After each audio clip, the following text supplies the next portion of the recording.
የጉበት ስብ ካልታከመ ምን ሊፈጠር ይችላል? ሁላችሁም ይህን ቪዲዮ ላይክ፣ ሼር፣ ኮፒ ሊንክ በማድረግ ጀምሩ።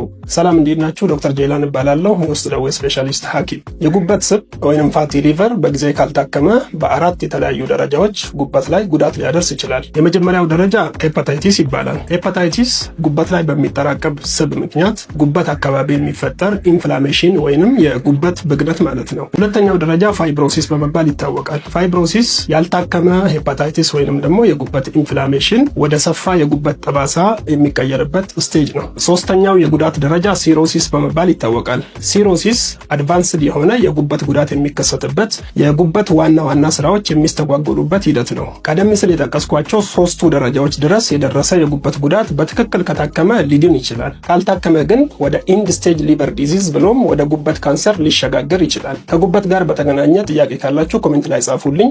ለሌሎች ትክክለኛ የጤና መረጃዎች ፎሎ ማድረግ እንዳትረሱ። ለመፍትሄው በቀጣይ ቪዲዮ ይጠብቁኝ።